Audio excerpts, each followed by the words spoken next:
Acredito que não. Sejam muito bem-vindos à nossa casa, à nossa família. A gente sempre fala que o nosso papel como família, como igreja, é de direcionar todo mundo para Jesus, porque Ele é o centro de todas as coisas. Nós somos a Anglicana Ressurreição, uma família. Sejam bem-vindos aqui. Para quem não me conhece ainda, meu nome é Pedro, sou pastor aqui da Igreja Ressurreição Pombos. É muito bom estar aqui hoje com você nessa noite. E hoje Deus quer ministrar ao nosso coração algo muito forte. O tema da mensagem hoje é buscando a presença. Deus, Ele quer nos levar para esse ambiente de busca, de entrega, de intimidade, para que a gente possa buscar a sua face, buscar a sua presença, conhecer mais dEle. E eu queria que você abrisse a sua Bíblia lá no livro de 2 Coríntios, no capítulo 4, apenas vamos ler o versículo 6.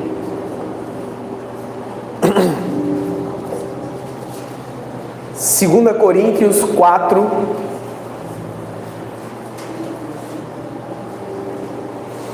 apenas o versículo 6,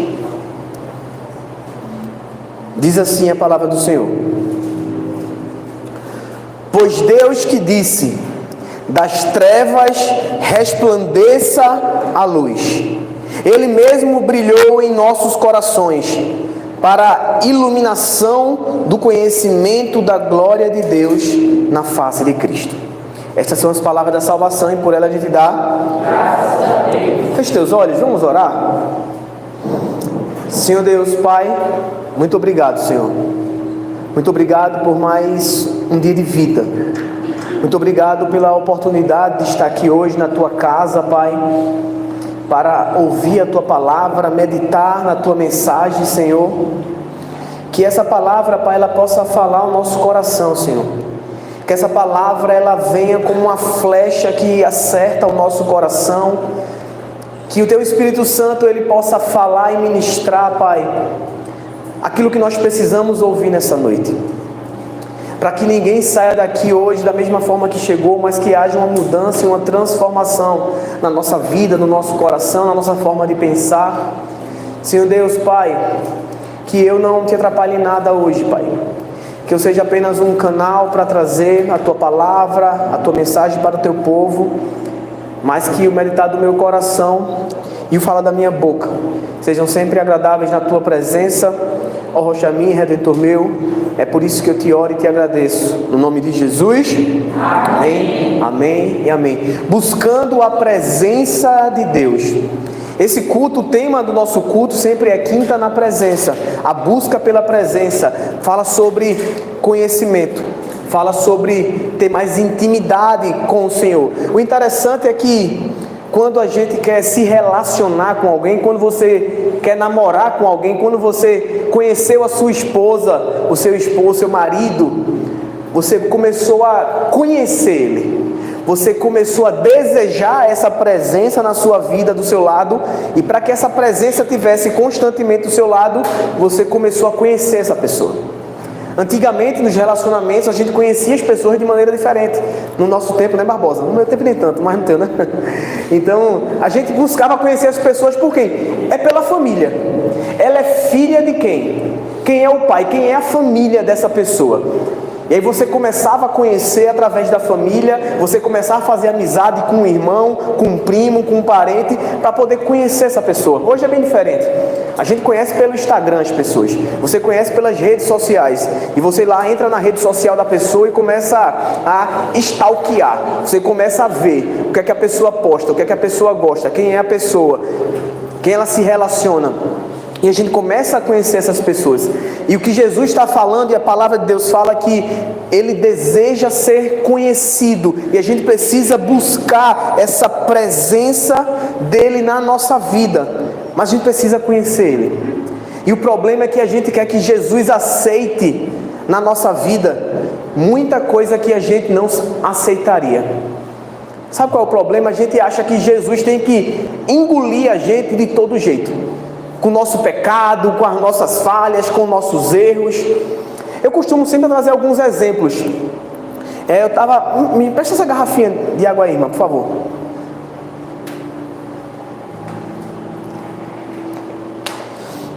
Imagina que nessa garrafa aqui tivesse falando, escrito aqui no rótulo, 99,9% de água pura, cristalina, limpa. Mas tivesse dizendo aqui 0,1% de água de esgoto. Você beberia essa água? Alguém beberia? Se alguém beber, levanta a mão. Alguém ia beber essa água com água de esgoto? A gente não ia beber. Mas Jó, era só 0,1%. Jó, tu não ia beber não? Não.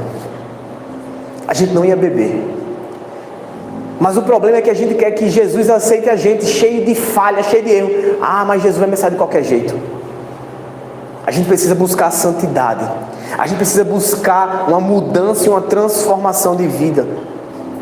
Outro exemplo que eu costumo trazer é sobre o casamento, porque a Bíblia fala que Jesus é o noivo.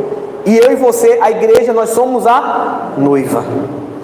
E o ápice da criação é o casamento. A Bíblia fala que vai chegar o momento do casamento do noivo, onde o noivo vai vir buscar a noiva. É o nosso casamento, o casamento de Cristo com a sua igreja.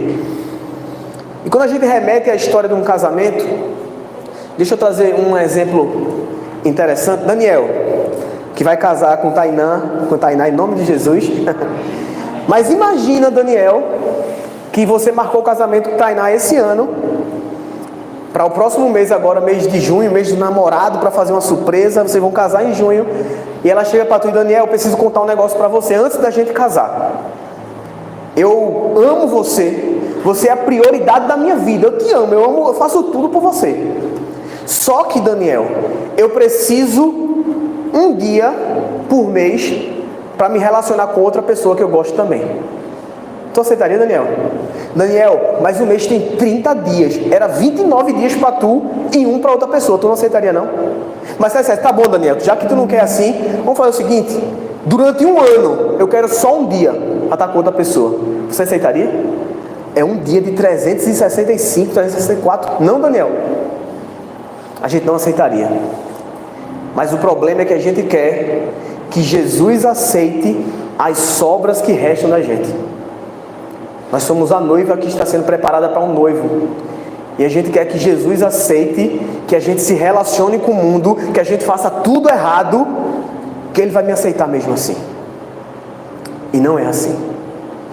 Eu e você, se a gente deseja verdadeiramente essa busca da presença, conhecer a Jesus, nós precisamos de uma mudança total. A Bíblia fala, e o versículo que a irmã Lia falou aqui sobre Jesus falar que Ele é a luz do mundo. E quem segue Ele, quem se torna discípulo dEle, quem se torna parecido com Ele, jamais vai andar em trevas. Veja que coisa interessante. Mas não é o retrato que a gente consegue enxergar no mundo lá fora. Quando a gente olha para o mundo, parece que ele está de cabeça para baixo hoje. Parece que o certo virou errado, o errado virou certo, e a gente começa a falar, rapaz, o mundo está em trevas. Sabe qual é o problema do mundo estar em trevas? É porque quem deveria ser luz, não está sendo luz, que é eu e você. A Bíblia fala que eu e você, nós somos sal e luz. E se as trevas estão crescendo, é porque a luz que deveria brilhar não está brilhando. Que é eu e você, aquilo que nós deveríamos estar fazendo, nós não estamos fazendo. E é por isso que eu e você, nós precisamos conhecer mais de Deus, conhecer mais de Jesus, do Espírito Santo. A gente precisa se relacionar com Ele. E é por isso que o versículo que a gente leu, ele diz assim, que a luz resplandeçam em nossos corações.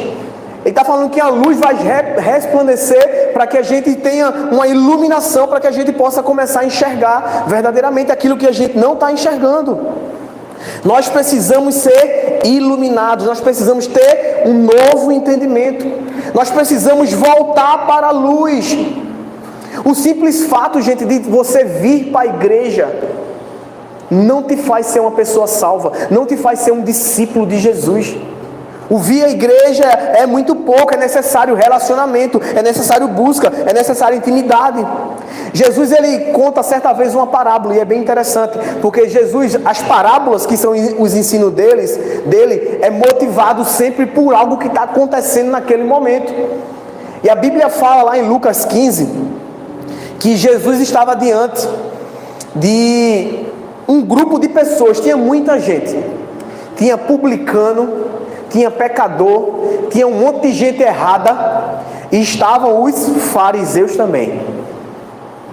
E os fariseus criticando Jesus. E aí ele conta 3 parábolas. Porque os fariseus estavam criticando porque Jesus estava se relacionando com o pecador. E ele conta 3 parábolas que você conhece. A primeira é da ovelha perdida. Aquele que deixa as 99 para seguir aquela ovelha que se perdeu. E quando Jesus ele conta essa parábola, ele está direcionando para aqueles povo pecador, para os publicanos, para aquelas pessoas que eram colocadas à margem da sociedade. Eu estava falando essa primeira parábola justamente para esse público. Mas a segunda parábola é sobre a dracma perdida, uma moedinha que se perdeu dentro de casa. E Jesus estava falando para os fariseus, aquelas pessoas que se perderam dentro da própria igreja. Aquele povo, aqueles homens que viviam dentro do templo. E Jesus estava dizendo: ei, vocês estão perdidos. Vocês perderam o seu tesouro, algo que é precioso, dentro da própria casa. Vocês vão para o templo, estão na igreja, mas estão cegos. E o interessante é que essa parábola fala que a mulher, para poder achar essa moeda, ela acende a luz. Você vê como a luz é importante? Você vê como, e a palavra de Deus fala, a Bíblia fala que a luz é a própria palavra de Deus. Lâmpada para os meus pés e luz para o meu caminho é a tua palavra, Senhor. Então a Bíblia está dizendo que a nossa luz é a palavra de Deus. Então como é que a gente vai ser iluminado? Como é que a gente vai voltar a ser um sal e a luz? Buscando na palavra, buscando conhecimento, porque esse povo estava perdido dentro da própria igreja. E o que Deus quer, gente, é levar a nossa igreja para um novo nível. E para que Ele possa levar a nossa igreja para um novo nível, Ele precisa de relacionamento, de busca, de intimidade, de consciência. Deus Ele deseja nos levar para um novo ambiente, onde a presença dEle seja mais intensa. A gente falou aqui no culto de 12 anos que o 12 anos ele marca um novo tempo. Porque 12 anos na Bíblia fala sobre completude de ciclos, de eras, de gerações. A Bíblia fala que Deus ele separa 12 tribos no Antigo Testamento. Na Nova Aliança, Jesus separa 12 discípulos para caminhar com Ele. No Apocalipse, no futuro, naquilo que vai acontecer, a Bíblia fala que na Nova Jerusalém existem 12 portas ou portais para acesso para um novo tempo. E a nossa igreja já completou 12 anos. Marca um novo tempo que a gente está sendo direcionado, que a gente está sendo levado. E a gente falou um pouco ontem, a gente teve uma reunião ontem com os voluntários sobre a importância da busca, da entrega, de jejum, de consagração. E a gente está falando sobre uma série todo domingo sobre Espírito Santo. E a gente precisa conhecer esse cara, porque é esse cara que Jesus deixou para eu e você se relacionar. É esse cara, o Espírito Santo, que Jesus deixou para a gente ter um nível de intimidade, para que a gente faça escolhas assertivas na nossa vida. E esses 2 meses vai marcar para onde você vai estar indo na sua vida cristã. E é por isso que a gente precisa fazer jejum, consagração, oração. E é um convite que a gente faz a você, é um convite que a gente faz à igreja hoje. Assim como eu convidei os voluntários ontem, para que a gente possa fazer jejuns durante esse período que antecede o Pentecostes. Escolha um jejum que você possa fazer. Veja aquilo que você precisa renunciar para ter mais intimidade com Jesus. Você sabe o que é. Talvez alguém vai precisar excluir o Instagram. Talvez você vai precisar se afastar das suas redes sociais. Você pode fazer jejum de alimento também. Você pode fazer um jejum específico de alimento. Fazer um jejum de 24 horas, uma vez por semana. Escolha o jejum, mas se consagre. Porque isso é fundamental para a nossa busca. Porque isso vai destravar muita coisa na nossa vida. Coisas sobrenaturais vão começar a acontecer a partir daquilo que você vai fazer. Então comece a buscar essa presença de Deus. A Bíblia fala que toda vez que Deus vai se revelar para o seu povo, Ele pede para que o pessoal se consagre, jejue e se prepare. Quando Deus foi falar com o povo lá no monte, ele fala: Moisés, eu vou falar com o meu povo, diga para o povo se consagrar, jejuar, se preparar, porque eu vou falar com o povo. E Deus, ele deseja que a presença dele nesse ambiente, na nossa igreja, ela seja mais ativa, mais viva, mais real. Mas é necessário que a gente se prepare, é necessário que a gente se consagre, é necessário que a gente jejue, é necessário que a gente busque. Porque existe uma grande diferença, gente, entre presença subjetiva de Deus e presença objetiva. O que é presença subjetiva, pastor? A gente sabe que um dos atributos de Deus é a onipresença. Deus está em todos os cantos, em todos os lugares ao mesmo tempo. Isso é onipresença. Mas Deus, ele não se revela em todos os lugares. Deus, ele está numa mesa de bar agora, mas só que ele não vai se revelar lá. Deus, ele está no carnaval, mas ele não se revela lá, porque ele é onipresente, ele está em todo canto. Mas essa é a presença subjetiva dele. A presença objetiva é quando Deus se manifesta no ambiente para que algo aconteça. E Deus só se manifesta onde ele é buscado, onde ele é desejado, onde existe uma preparação. A presença manifesta de Deus, para você ter ideia, sarça ardente, quando Deus se apresenta para Moisés, ali foi uma presença objetiva dele. Ele se revelou para que algo pudesse acontecer. Então nós precisamos voltar a buscar essa presença, atrair essa presença objetiva de Deus, porque é o desejo dele de se manifestar. Veja o que 2 Crônicas, capítulo 16 e versículo 9, 2 Crônicas 16, 9 diz assim: pois os olhos do Senhor estão atentos sobre toda a terra, para fortalecer aqueles que lhes dedicam totalmente o coração.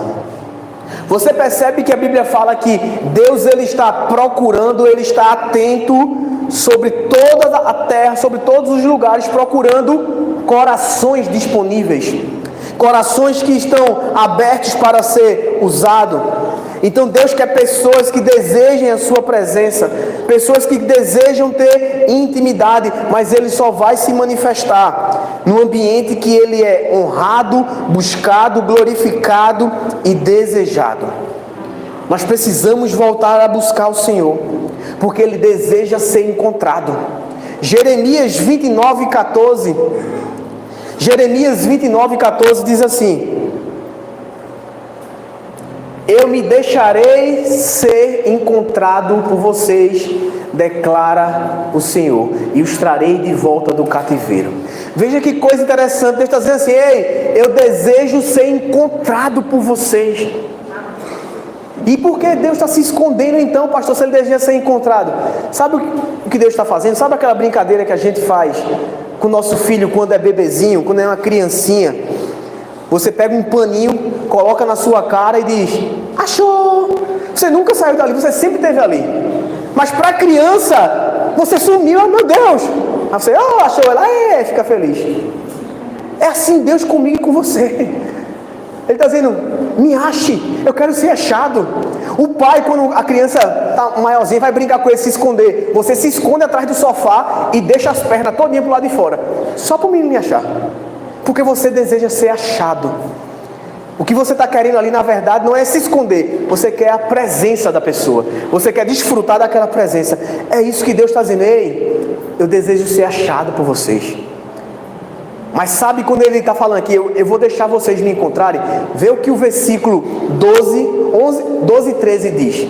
Volta 2 versículos aí, irmão, por favor. A Bíblia diz assim: então vocês clamarão a mim, virão orar-me e eu os ouvirei. 13 diz: vocês me procurarão e me acharão quando me procurarem de todo o coração. Deus está dizendo: ei, eu quero ser procurado, eu quero ser buscado, eu quero ser achado, eu quero ser desejado por vocês. Eu quero um relacionamento íntimo, verdadeiro e profundo com vocês. Eu não estou preocupado com o pecado que você cometeu. Eu estou preocupado para onde vocês estão indo, para longe de mim. Porque o importante é a minha presença. Deus ele não está preocupado com os erros que você cometeu essa semana. Ele está preocupado para onde você está indo. Porque o pecado faz separação entre Deus e o homem. E Ele deseja que você volte a buscar Ele. O problema é que a gente começa a se acostumar com a distância de Deus. Quando você começa a pecar, você começa a achar normal. Você começa a achar normal fazer o que você está fazendo e talvez no domingo vir para a igreja, talvez na quinta vir para a igreja e não é normal. Quando Adão peca, Deus não estava preocupado com o pecado que ele cometeu. Quando Deus chega para falar com Adão, ele diz: Adão, que besteira foi essa que tu fez, cara? Tu comeu um negócio que eu não disse que não era para tu comer. Não foi isso que Deus falou. A Bíblia fala que quando Deus chega, Deus fala assim: Adão, aonde é que você está? Para onde é que o pecado te levou? Porque Adão, toda vez que eu chegava, você caminhava comigo na viração da tarde, caminhava na praia, você sempre estava na minha presença, mas o pecado te afastou. Eu não estou preocupado com o que você fez, eu estou preocupado para onde você está indo, que está se afastando de mim. Deus ele quer que você encontre, que você busque Ele. Deus ele deseja manifestar a sua presença no meio do seu povo, porque a presença de Deus, ela traz proteção, provisão e bênção. A Bíblia fala que no Antigo Testamento Deus ele escolheu habitar dentro de um tabernáculo. Ele mandou Moisés construir um tabernáculo para que ele pudesse habitar. Existia a Arca da Aliança, onde ele manifestava a sua presença. E quando Deus estava presente, existia proteção, porque de manhã ele formava uma nuvem e o sol não queimava eles, mas de noite ele virava uma coluna de fogo para esquentar no frio do deserto. Ele era proteção, mas a presença de Deus também garantia a provisão. Ele mandava o maná todo dia para aquele povo se alimentar. E ele trazia bênção para aquele povo. Porque a presença de Deus, a presença manifesta dele, ela nos protege, ela traz provisão, mas ela traz bênção para mim e para você. E o interessante é que chega um momento que Deus está tão arretado com aquele povo, que só faz besteira, só escolhe errado, só faz reclamar, que Deus fala para Moisés, diz assim: Moisés, vou fazer o seguinte, eu não vou com vocês mais não. Esse povo é obstinado de coração, povo duro, de dura serviço, o povo não quer nada com nada, não quer nada com a vida. Sabe quando a tua mãe fala com você, diz: tu não quer nada com a vida, só quer ficar deitado, não forra a cama, não lava um prato, não varra a casa, sai daí. Era Deus falando com o povo: Moisés, esse povo não quer nada. Eu vou fazer o seguinte, eu vou mandar um anjo, Moisés. Um anjo é que vai levar vocês, mas eu não vou mais não. E aí lá em Êxodo 33, versículo 15. Veja o que Moisés responde para Deus, quando Deus diz que não vai mais. Moisés diz para Deus assim: então Moisés lhe declarou: se não fores conosco, não nos faça sair daqui. Moisés estava dizendo: Deus, se a sua presença não for com a gente não quer ir não. Em outras palavras, o que Moisés estava dizendo é que o principal não era a bênção, o principal não era a terra prometida, o principal era a presença de Deus. O principal para mim e para você, gente, não são as bênçãos, não é a proteção, o principal é a presença. E talvez você tenha vindo para a igreja apenas para ser abençoado. Talvez você está aqui hoje que está dizendo: Deus, eu quero um casamento, eu quero me casar. Deus, eu estou querendo um emprego que eu vou ganhar pelo menos 10 mil reais. Pelo menos. Não, Deus, eu quero um carro novo, uma casa nova, eu quero umas coisinhas aqui. Talvez é isso que você está buscando. Você está buscando apenas a bênção de Deus. Talvez é isso que você está fazendo aqui hoje. Talvez você está buscando só uma cura. Mas Deus, Ele quer que você venha na quinta, no domingo, nas células e todo dia no seu quarto, que você procure a presença de Deus. Que você venha aqui dizendo: Deus, eu quero é a tua presença. é quinta na presença. Eu quero a tua presença, Deus. Manifesta a tua presença aqui, Senhor. Manifesta, eu desejo, preciso, eu quero te conhecer mais. Mas essa presença, ela só se manifesta se houver honra e obediência, se houver reverência. Nós não podemos buscar a Deus apenas para ser abençoado, milagre, mas nós precisamos ter relacionamento e intimidade, porque a presença é a melhor coisa que nós podemos ter na nossa vida. Davi, ele sabia disso. Davi sabia da importância da presença de Deus. E quando Davi vai assumir e assume o trono de Israel, a arca da aliança, que representava a presença de Deus, ela havia se perdido. Saul, ele perde a arca da aliança para o povo inimigo. O povo inimigo leva a arca da aliança. Davi fez: meu Deus, o principal é a presença de Deus. Eu vou ter que resgatar essa arca da aliança de volta. Mas o problema é que a gente não pode buscar a presença de Deus de todo jeito. A gente não pode buscar a presença de Deus em desobediência. E a Bíblia fala que Davi foi com seus homens, botou a arca da aliança em cima de uma carroça. Desobediência, porque a Bíblia falava lá em Levítico, em Deuteronômio, que a arca da aliança ela precisava ser carregada no ombro, e Davi coloca ela numa carroça. E a Bíblia fala que um dos sacerdotes, um cara chamado Uzá, quando a carroça dá uma trupicada, o cavalo trupica e a arca ia cair, ele bota a mão na arca, a Bíblia fala que ele morreu na hora. Quando a gente lê isso, a gente, meu Deus, que Deus malvado, matou o cara por proteger a arca, que é a própria presença de Deus, de não cair no chão. Isso fala que a presença de Deus não pode ser buscada de todo jeito, de bolo, de qualquer forma não, gente. Quando a gente vai servir o Senhor na igreja, não pode ser com brincadeira, de todo jeito não. A gente precisa de reverência, temor, compromisso, responsabilidade e principalmente obediência ao Senhor.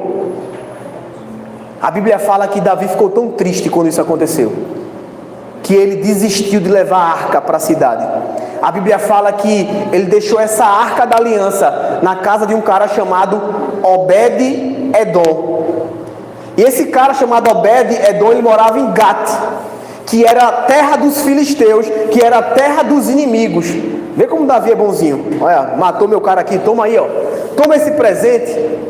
E ele leva essa arca para a casa de Obed-Edom. Mas o interessante é que onde a presença de Deus ela é honrada, ela é reverenciada, ela é buscada, existe bênção de Deus. Veja o que acontece na casa desse cara. 1 Crônicas, capítulo 13, versículo 14.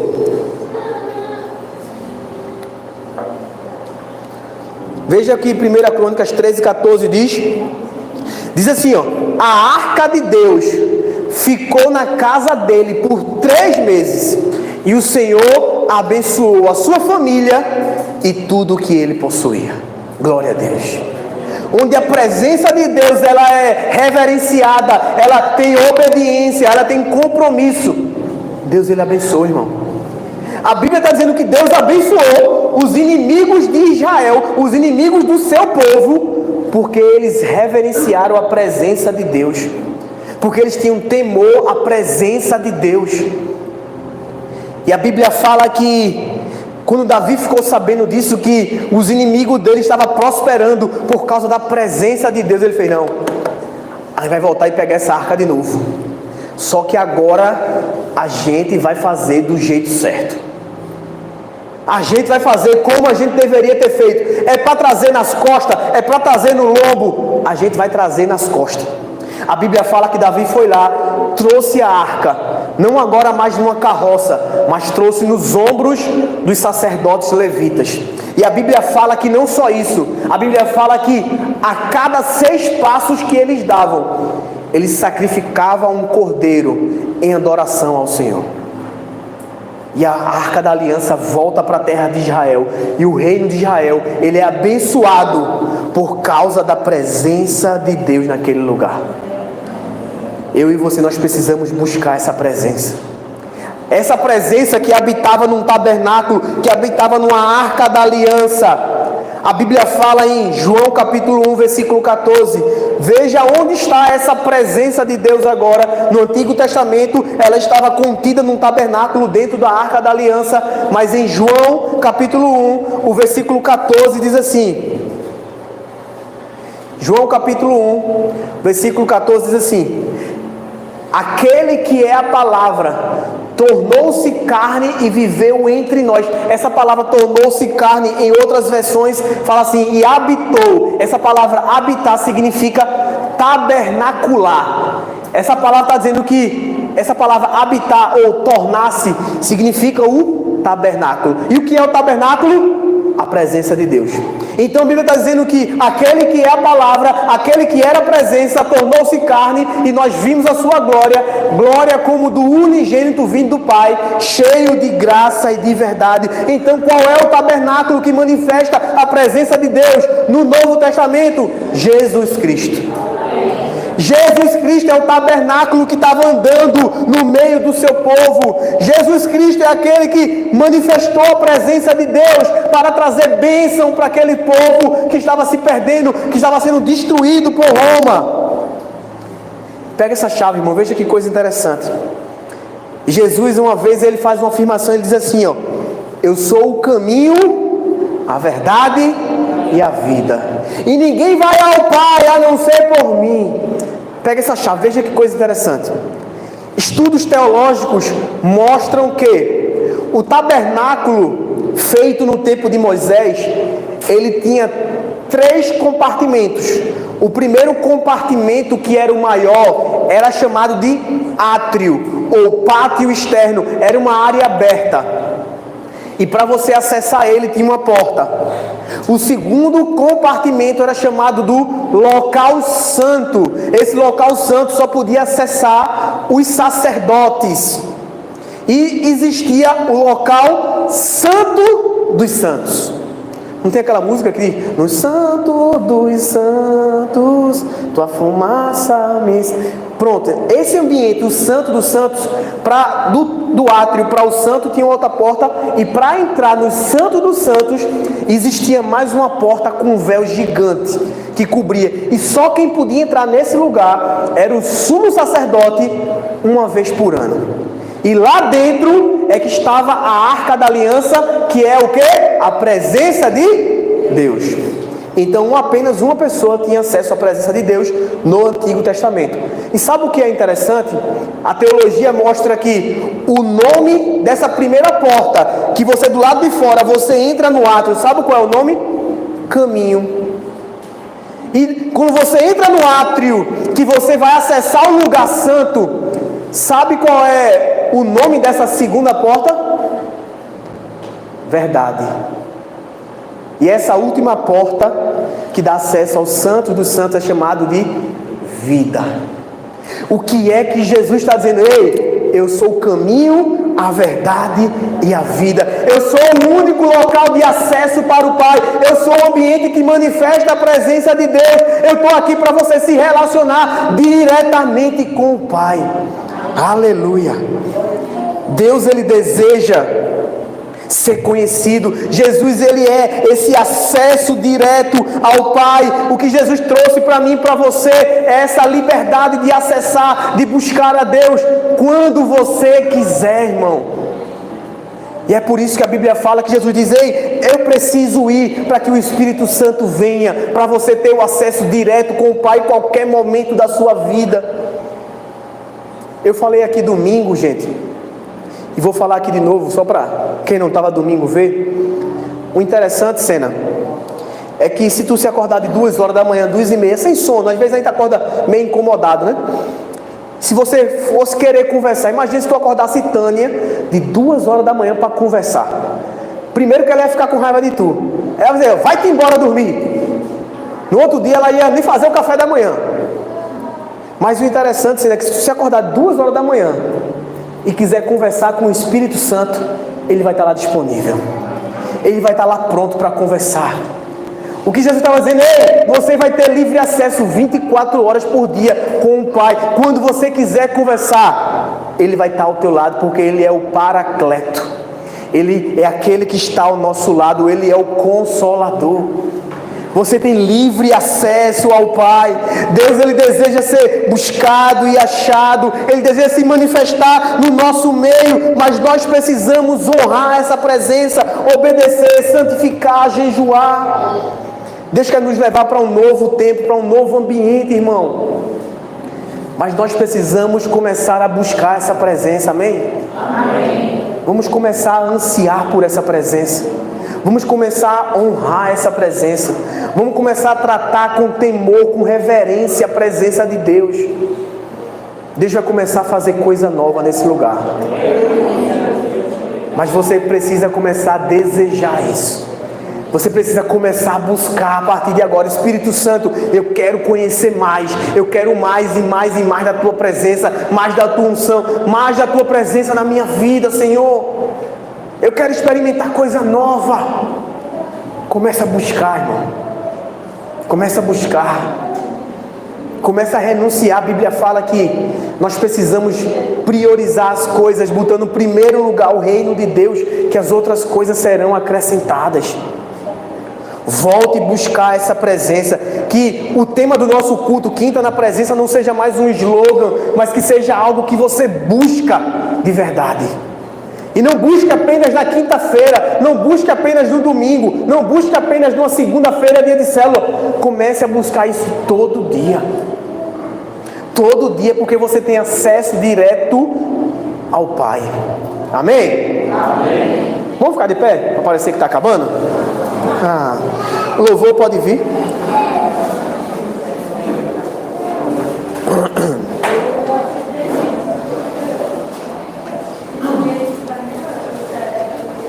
Irmão,